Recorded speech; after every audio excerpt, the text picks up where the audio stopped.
Alright, hello and welcome back to another video on this YouTube channel, Green Lightning X2. Today we're going to be playing World of Warships, and I started a new class. Now, if you guys want to see the Tier 1 and Tier 2 gameplay, please tell me.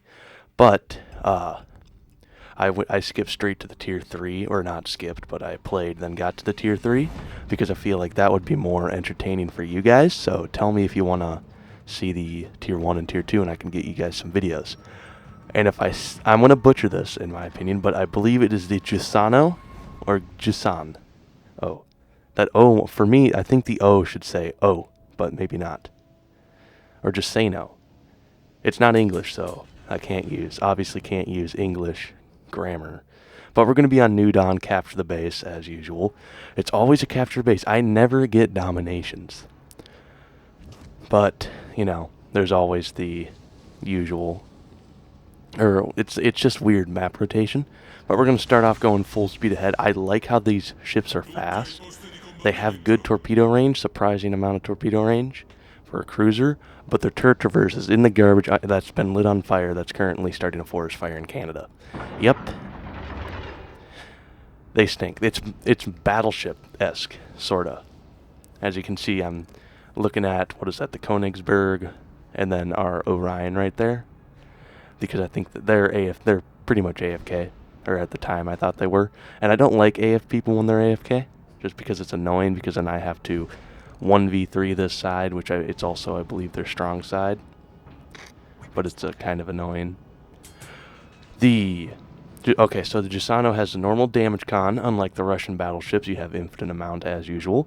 And then it also has the fighter planes, along with high explosive and armor piercing and main battery and torpedoes, which is wonderful. So, since I'm all alone, I'm going to proceed with caution. One thing I have learned is the best way to minimize the shock of the terrible turret traverse is just to have your turrets pre-aimed where you want them to be. Now, I'm going to be using these islands to cover me, and I'm going to see that Omaha. Too bad I didn't have armor piercing loaded. I wish I had armor piercing loaded, but he is going to start shooting me. And I, for some reason, I should have shot and then load, or should have discharged my HE then reloaded, because I don't got to worry about ammo, but I decided to reload. I used my damage con to repair my turret and put out that fire, and we're going to try and shoot the Omahas. Now, somebody pounds it. I was going to guess that's either the cruiser or the battleship, just because, you know, it's an Omaha. Well, it doesn't really have to, but 3 Citadels, incapacitation, first blood, and my first kill of the game. That felt really good, but I had to lose roughly, give or take, 9,000 HP for it, judging that it's probably going to get down maybe a little more because the fire's about to burn out.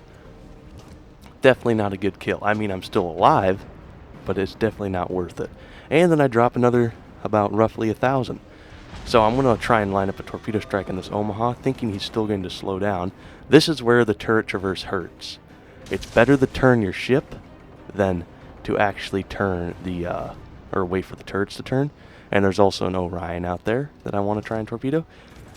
The torp range on this, although it's I believe a tiny bit below your detectability circle, it's definitely not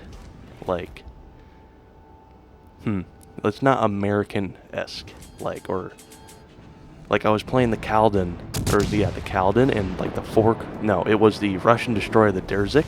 I was grinding that line, trying to get some Russian destroyers. 4-kilometer torpedoes. He got 10 of them, and they reload in 20 seconds. But still, 4 kilometers? That's defensive torpedoes only. But we're gonna try and shoot that. We were trying to shoot that Koenig out there, but it gets blocked by the island. So now we're gonna focus our attention to the Karlscher, or Kerscher, something in German. That's all I can give you guys. But we're gonna discharge a salvo there, and it's just something about these ships. I usually don't do this terrible when it comes to aiming. Not that I did terrible there, 3 overpens and 1 penetration. But it seems like either the Italian shells, if they're close enough, they get there quick.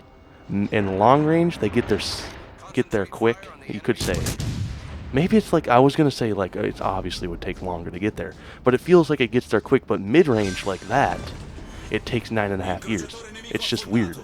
Or maybe I'm in a rush or something. I don't know. But I usually don't miss. Well, not that I missed, but that should have hit. I need to start.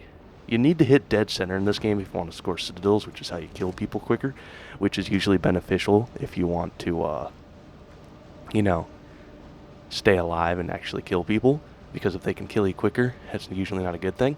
But we loaded HE, and we're going to start firing on this Orion here, one of the 2 battleships, and I am going to be a total doofus and run into the edge of the map, which is, you know, logical.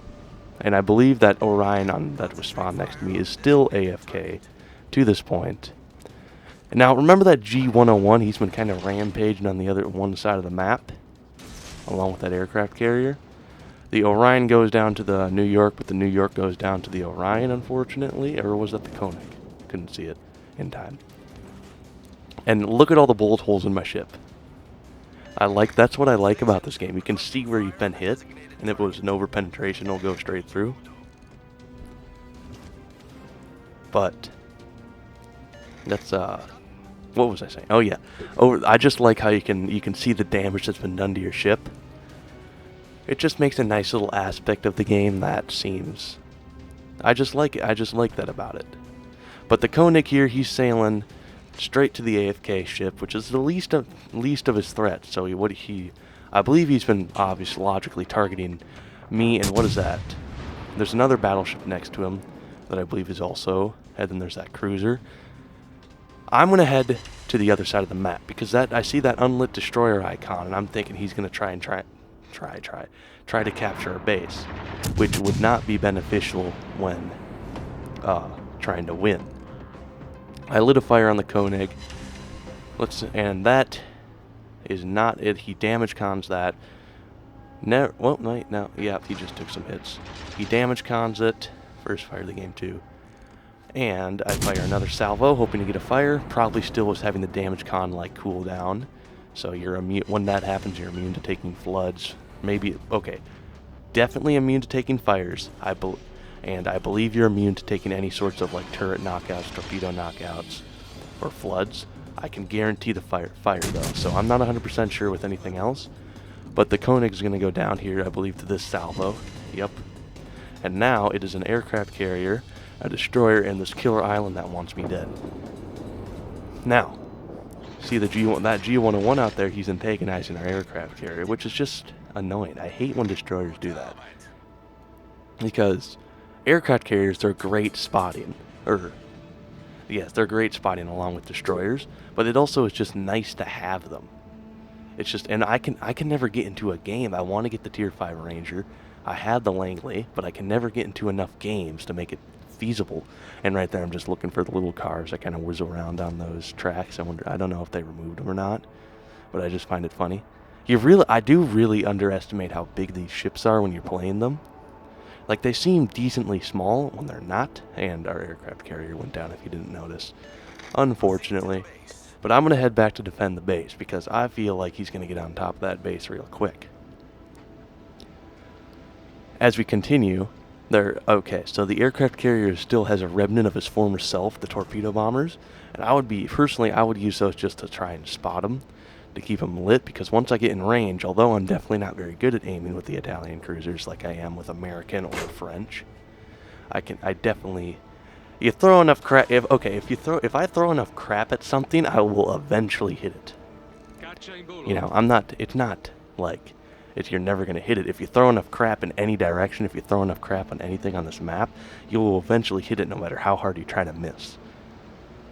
I have actually learned that. It's funny. But we're going to proceed in the direction of this G101. I think the carrier is actually going to stick to the spotting role. Or he's just turning out to try and get a better angle. But since he got undetected, I tried to ping the map to see if he could get spotting. And I used I need intelligence to see if I could... because I personally find the I need intelligence thing kind of annoying. So because you don't know really what's going on. So I tried to be more specific with it. But the Fruitaka takes out the enemy Osho, and now it is just this G101. My team's capping the base, so we have 6 minutes left with a very considerable points lead. No way this guy comes back, especially even if he just kills me. And I think I'm going to wait a little too long here to take this shot if I do take it. As you can see, I'm turning my back guns in, and right there he goes unlit. And I ping it again because that's the only thing, and the carrier, I already know what the carrier's, I think the carrier already knows what I'm talking about. Almost run into an island like a total doofus as usual. Only in these moments it happens, so I have to turn away. Unfortunately, that means my turrets are out of placement. Now I take that shot, and let's see, do we get multiple splashes? No, we get 1 penetration for 644. Not a terrible hit. Now I am very concerned about torpedoes because although the G101, I believe it's just like a V170. Yeah, it's just a V170 with a different name if I remember correctly. I can't take a torpedo hit. Or at least I don't think I can. Which is a very safe thing to assume. And the aircraft carrier's 2 last planes are going in for an attack run. Thankfully, they spotted. He did a very good job just spotting torpedoes. Honestly, I think he did a good job with that. Even though he didn't really have a choice, the game just kind of spots it for him. And I'm not complaining that he kind of got unlit here. It's not convenient, but it's definitely not the worst thing in the world, considering. Sorry, I had to clear my throat there. Considering that those torpedoes are probably, well, it depends. What do you think? Your team being able to see something, see the thing that you want to shoot is probably, and we knocked out one of his torpedoes tubes there permanently, so that made me a lot more comfortable. Don't know which one it was, but you can never be too safe, you know? But I think this G101 kind of just gives up considering he's firing his guns openly. And I just keep getting terrible dispersion, and I keep hitting the rear of the ship. But we're going to try and swing the back guns in here for that salvo and miss him again. But my allies are going to capture the base before I can kill that, and that's going to be the end of this game. Now, make sure to like and subscribe, or I would appreciate it if you liked this video and subscribe to it. Everything helps, and I really appreciate all of those who do like and subscribe. And I'm going to have to see you guys next time. Bye.